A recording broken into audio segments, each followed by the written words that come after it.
Welcome to the Orange City Literature Festival Book Review Podcast, where words come alive and stories take the center stage. I'm your host Ritti Paradhi, and today marks an exciting milestone as we celebrate the 6th edition of our festival.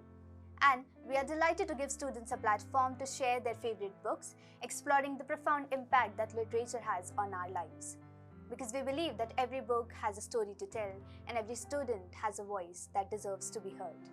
This one is full of inspiration, motivation. And with us today is Toshika Dhurve, who will be sharing her insights on this book. So let's just dive right into the world of stories, one book at a time. Hi Toshika, how are you?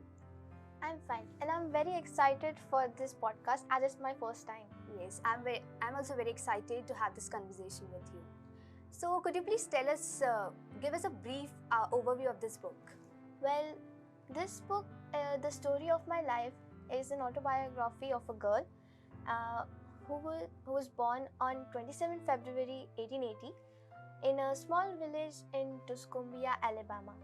And when she was age 1, she was stricken by a severe illness, most probably scarlet fever, and it got her blind and deaf. After that, her life was full of darkness and silence. After in March 1887, when a teacher named Miss Annie Sullivan came into her life, her life was full of light and bright light. And Helen Keller was her name.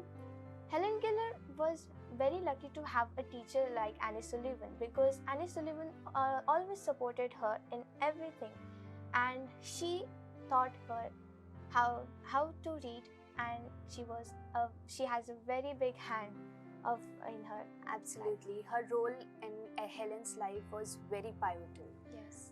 Can you please share more about their relationship and why it was very special? Well, Miss Annie Sullivan played a very big role in Helen Keller's life, and I would say that Annie Sullivan had a very kind and supportive personality, and she taught Helen Keller how to read. She just gave her the objects in her hands and let her sense the objects, and then she just spelled out the letters on her hand of that object, and that's how Helen Keller learned how to read. And their relationship can be named as mother and daughter, although they are teachers and students.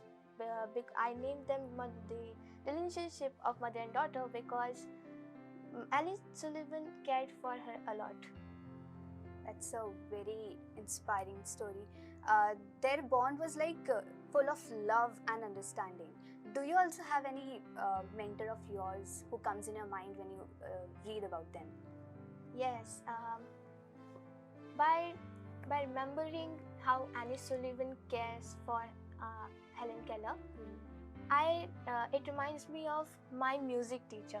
She also supports me in every situation, and she also encourages me and always cares for me whenever I want her.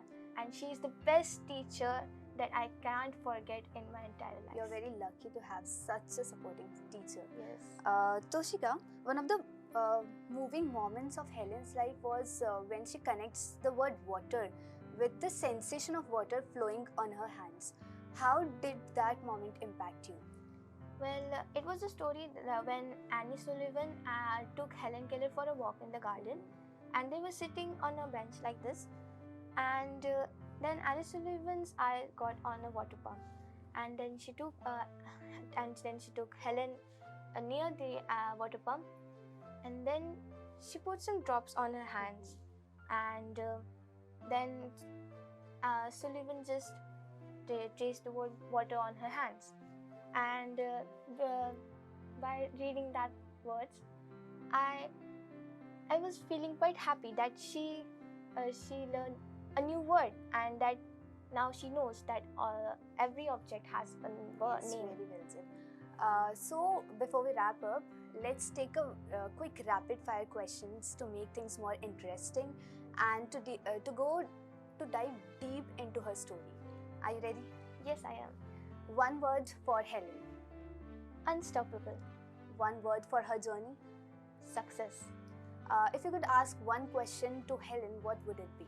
How do you enjoy music and art despite being blind and deaf? Very good question. One quality that you like the most about Helen. That she is pretty confident about herself. Please drop a message for our audience. This story about Helen Keller conveys a very great message for us, that we don't have to think that we don't have enough, or that we can't do anything because we are not able to do it. If we have the willpower and the confidence that we can do it, then we will achieve great heights. And just as in the story, Helen Keller was blind and deaf, and so many people couldn't understand her, and she was always angry and frustrated because of it. And people thought that she won't do anything in her life, she couldn't do anything in life. And so she told them all wrong, and she is now recognized as a great author and a protagonist, and also she fought for many blind people as a lawyer. What an amazing story of transformation. Thank you so much, Toshika, for sharing your insights with us. It was really nice to have you with us. Thank you so much. As we wrap up this episode of the Orange City Literature Festival Book Review Podcast, I would like to extend a heartfelt thanks to our wonderful guest, Ms. Toshika Dhurve, for sharing her insights with us. We are also excited to invite all our listeners to the 6th edition of the Orange City Literature Festival, happening on the 22nd, 23rd and 24th of November at our very own Chitnavi Center. This is a very big opportunity to meet over 100 authors from across India and gain invaluable insights from these talented individuals. Don't forget to tune in for our next episode, where we will continue to showcase the favorite books of more talented students. Thank you for joining us in the Orange City Literature Festival. Keep reading, keep exploring, and until next time, happy listening.